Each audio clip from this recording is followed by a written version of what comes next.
Hola amigos de Agencia José Ramón Fernández, es un placer saludarles. El día de hoy nos ponemos de pie, pues tenemos hoy con nosotros al medallista olímpico en Sydney 2000, también ganador de una medalla de plata en un campeonato mundial de taekwondo. Consiguió 3 medallas de oro, una de bronce en los Juegos Panamericanos, 4 medallas de oro en el Campeonato Panamericano de Taekwondo. El mismísimo Víctor Manuel Estrada. ¿Cómo estás, Víctor? Hola Luis, ¿cómo están? Mucho gusto estar aquí con ustedes. Pues hoy estamos Gabriel Martínez, Luis Salazar, Benjamín y su servidor Luis Trejo. Sin más, démosle comienzo a la entrevista.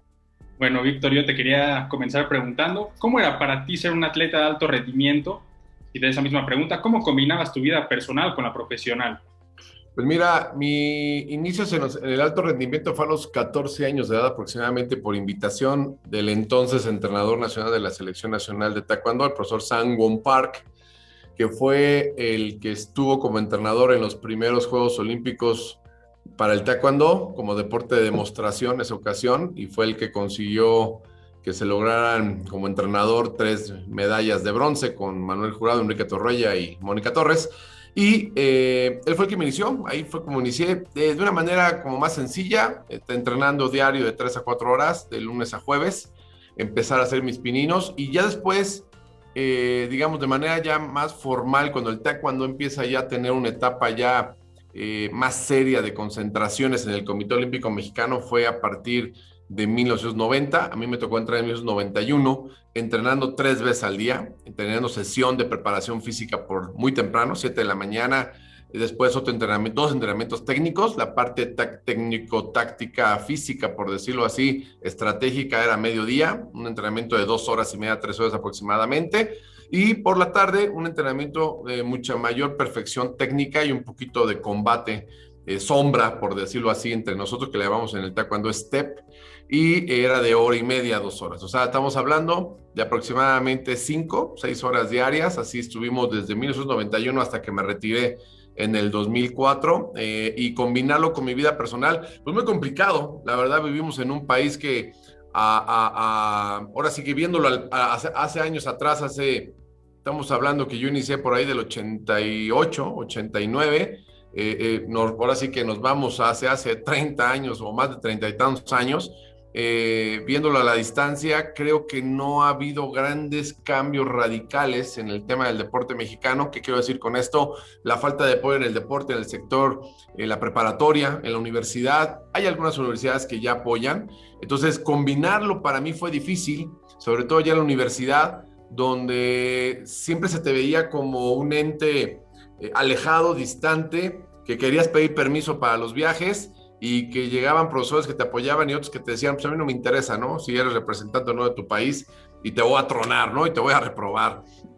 Hola, ¿qué tal, Víctor? Bueno, ya sabemos que antes del combate decisivo en Sydney tienes un incidente con el entrenador de Costa de Marfil que te dice que incluso te dejes perder por el marfileño.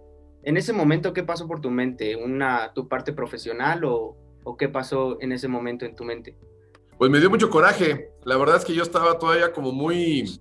Fue un día, siempre lo comenté yo y lo sigo comentando, ¿no? A la distancia. Fue un día muy difícil para mí, ¿no? Las expectativas para Víctor Estrada era la medalla de oro y no porque yo lo sintiera nada más, sino por las estadísticas lo decían. Venía de un ciclo de 4 años invicto, ¿no? Ganando Copa del Mundo, Juegos Panamericanos, Juegos Centroamericanos, el preolímpico sin ningún problema. Entonces, la verdad es que se antojaba y las estadísticas así lo decían, que era el favorito para la medalla de oro. Entonces, irme al repechaje emocionalmente no fue nada sencillo. Después de la pelea con el chileno viene exactamente esta anécdota con el muchacho de Costa de Marfil, llega el coach y palabras más, palabras menos, tirándome todo un rollo poético y romántico, diciéndome que, pues bueno, si yo dejaba pasar al de Costa de Marfil, yo iba a ser un héroe, ¿no? En Costa de Marfil, porque Costa de Marfil nunca había tenido una medalla olímpica en toda su historia deportiva y que yo me iba a volver un héroe, ¿no? Casi, casi me quería poner una estatua, ¿no? Y yo le dije, bueno, discúlpame, pero no, claro que voy a pelear.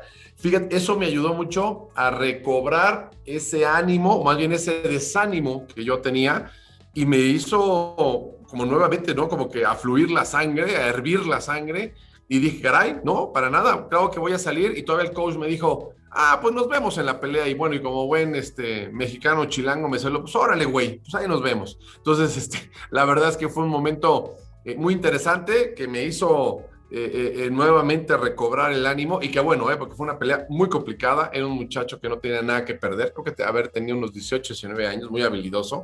Sí, a lo mejor sin tanta experiencia, pero se volvía muy peligroso precisamente por no tener nada que perder. Gané la pelea, creo que un 6 o 7-4, algo así. Y bueno, esa fue la anécdota del muchacho y del entrenador de Costa de Marfil. ¿Qué tal, Víctor? Buenas tardes. Llegabas a Sydney con varias peleas buenas detrás y con una mayor madurez. ¿Cómo describirías el momento en el que recibes la medalla junto con Ángel Mataos y Facial? ¿Cómo recibo la medalla? Híjole, con sensaciones encontradas. Por supuesto, una medalla olímpica que era muy importante para el taekwondo mexicano. Para mí en lo personal, porque como bien dices, ya no llegué tan chavito, ya llegué con casi 29 años de edad, derivado de que, bueno, el taekwondo hasta ese entonces fue nombrado oficial. Y por otro lado, con la sensación de, caray, ¿no? De haber estado en mis primeros Juegos Olímpicos y haber podido tener la sensación de conseguir una medalla de oro para mi país hubiera sido increíble, pero bueno, no se dio. Se rescató una medalla de bronce muy valiosa y bueno, pasa en ese momento siempre en el tema de lo que es cuando te ponen la medalla ahí en el podio, ves tu bandera ondear, pues bueno, traen muchos recuerdos, ¿no? Sacrificios, llantos, lágrimas, derrotas, triunfos, la familia, tu gente cercana. Y recuerdo que bajo de la ceremonia de premiación me encuentro mi mamá y lo primero que hago es que le pongo la medalla a ella, ¿no? Y siempre cuento esta historia, está muy, muy, muy chistosa porque todo el mundo pensó que era, ay, qué bonito muchacho, ¿no? Le puso la medalla a su mamá. No, le puse la medalla porque antes del repechaje mi mamá fue la que me motivó a que yo peleara el repechaje porque yo estaba muy desanimado y me dijo que tenía que pelear por esa medalla, que tenía que seguir luchando. Y yo le decía, mamá, es que es bronce. Yo venía por la de oro y me decía, a ver, no importa el color que sea, es una medalla olímpica. ¿Y no sabes si en 4 años vas a poder conseguir la misma medalla? Ya no eres un niño, ya tienes 29 años de edad y quizá sea la última vez que tengas una oportunidad así. Y lo más importante, sería la primera medalla oficial para tu país y que no eches a perder tantos años de sacrificios. Víctor, preguntarte, ¿qué diferencias encuentras a nivel competencia entre los Juegos Panamericanos y los centroamericanos? Por ejemplo, los del 2004 y los centroamericanos en El Salvador en el 2002. Mira, los Juegos Centroamericanos es un evento mucho más pequeño. Es un evento que tiene una organización más sencilla. Los países de Centroamérica y del Caribe, y mi comentario va a ser con mucho respeto hacia los demás adversarios que tuve en su momento, pero bueno, son de un nivel más bajo, técnico y físico. Y bueno, si nos trasladamos a Juegos Panamericanos, pues qué les cuento, ¿no? A mí me tocó ver historias de medallistas de Juegos Panamericanos que hasta la fecha, por ejemplo, yo cuando peleé los Juegos Panamericanos del 95, la final en Argentina, con el panameño que peleé, hace poco platiqué con un amigo, y es el único medallista de plata, el único medallista de Juegos Panamericanos en toda la historia de Panamá. Entonces imagínate lo que significó, creo que solamente hay uno más que él en otro deporte, pero pues sigue siendo el héroe, o sea, así, y como tú, y como bien decía Luis, ¿no? Yo tengo 3 medallas de oro en Juegos Panamericanos y una de bronce, y hay gente que me dice de otros países a nivel panamericano, ya quisiéramos tener una, Víctor, de la que tú tienes, aunque sea de bronce. Entonces, y eso nos resuelve la vida, o sea, nos daría de comer, nos daría muchas cosas. Entonces, y al nivel panamericano, bueno, hay que sumarle a Cuba, hay que sumarle, obviamente, como mencioné, ahí está Venezuela también, tiene buen equipo, Puerto Rico, Estados Unidos, Brasil y Canadá, que son muy buenos equipos a nivel, y obviamente también es un evento de mayor envergadura.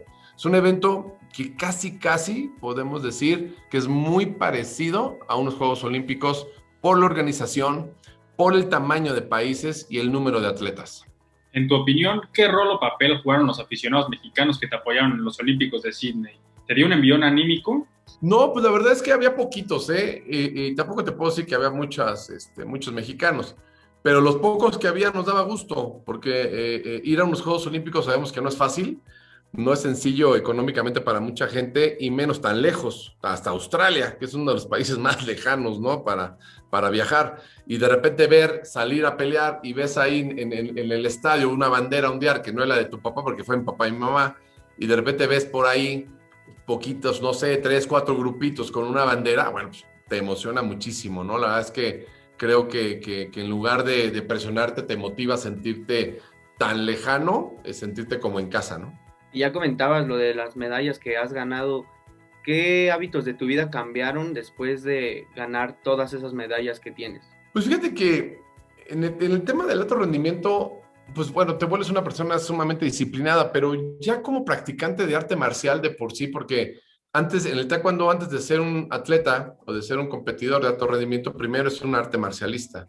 Y el arte marcial nos da muchos valores, muchos principios. No es un tema nada más de, vas a aprender a golpear, a patear y a pegarle a alguien. No, no, no, no. Es un contexto mucho más grande, ¿no? De forma de vida, más bien. Y esa parte, pues, me ha enseñado mucho. Y bueno, es como si llevara yo el uniforme de taekwondo en la piel, ¿no? O sea, es una forma de ser y enfrentar la vida de una manera, como yo le llamo, como ser un campeón de la vida cotidiana, de todos los días. Entonces, eso creo que me marcó, me dejó y bueno, ya sumándole al tema competitivo de que tienes que ser sumamente disciplinado para poder estar entrenando, como les decía hace rato, tantas horas, llevar a cabo una dieta, llevar a cabo una forma de alimentación, bueno, se te impregna, sí te aburre, sí te cansa en un momento, pero al pensar en la meta que tienes y en los sueños que tienes, pues simplemente es volver a recobrar las ganas y el deseo de seguir adelante, ¿no? Sabemos que atletas en tu deporte, en el taekwondo, pues tienen que mantener un cierto peso, tanto subirlo como bajarlo. ¿Qué tan difícil es mantenerse en ese régimen y cómo lo hacías? Participaste en el peso de 70 y en el de 83. Sí, yo empecé, fíjate, más bien cuando tenía 14 años, yo empecé en la categoría de 60 hasta 64 kilogramos. Era muy flaco, era muy delgado a esa edad. Después subí, como bien dices, a 70, luego peleé en 76 hasta 83 y peleé en peso pesado hasta 83. Fue un competidor que tuve la fortuna de poder pelear en distintas categorías y obtener resultados en cada una de ellas, gracias a Dios. Y la verdad sí, como bien dices, la baja de peso, la subida de peso, que son temas distintos, sí cuesta mucho trabajo, se necesita, híjole, mucho control mental. Para bajar de peso yo bajaba 8 kilos para dar el peso de la categoría olímpica, porque aquí es importante recordar este tema. Normal, usualmente las categorías en los campeonatos del mundo en taekwondo son de 8 pesos y el Comité Olímpico Internacional, cuando hace oficial a taekwondo, decide reducirlo a 4. Cuando esto sucede a 4 pesos, obviamente hay categorías que se vieron beneficiados, hay pesos que se vieron beneficiados y hay pesos que no se vieron tan beneficiados. En mi caso, que yo peleaba en 84 kilos, yo pesaba normalmente 86, 87, bajaba 2, 3 kilos, pero cuando me dice el entrenador que bajara 80, tuve que bajar 7 kilos. ¿Qué era eso? Bueno, dietas, deshidratarte al final 2, 3 kilos, dejar de comer, ponerte de malas, perder fuerza. ¿Cómo se lidia con cargar el peso de representar a toda una nación y convertirte en una ilusión nacional? Era un sueño de niño. Era algo que yo anhelaba, estar en unos Juegos Olímpicos y por supuesto qué mejor aún salir con una medalla olímpica, pero no lo dimensionaba, no me daba cuenta el tamaño de este factor. A lo mejor por eso quizá no sentía tanto peso, pero sí, yo creo que más bien sabes que después de la medalla olímpica, el siguiente ciclo olímpico sí me pesó. Ahí fue donde sí me pesó, ahí fue donde eventos donde ibas, pues tenías que ganar, ¿no? Porque eras el medallista olímpico y había ya una expectativa hacia ti. Entonces, sí, esos últimos 4 años hacia Atenas sí fueron más complicados, fueron más difíciles, no así lo anterior, pero es algo con lo que tienes que vivir y tienes que tratar de disfrutarlo y entenderlo, ¿no? ¿Qué crees tú que es indispensable en un atleta para lograr lo que tú lograste? Yo creo que es un factor de varias cosas. Sí, por supuestamente el talento y las habilidades genéticas son importantes, sí, por supuesto, pero también se necesita de la disciplina, de la mentalidad, del apoyo familiar y de que estés convencido de que quieres ser el mejor y que aún ante cualquier obstáculo, las derrotas, los triunfos y aún aunque cueste el tiempo que cueste, que aún así sigas luchando por ello. Yo creo que es base de todo esto. Bueno, Víctor, esto ha sido todo por hoy. Esperemos que sigas teniendo muchos éxitos a futuro y sin duda tener a mexicanos exitosos como tú es un verdadero honor. Te agradecemos tu tiempo y sabemos que eres una persona un poco ocupada, pero muchas gracias por haber compartido un poco tu experiencia y de tu carrera aquí con nosotros. Esto fue todo aquí en Agencia JRF. No, hombre, con mucho gusto. Muchas gracias.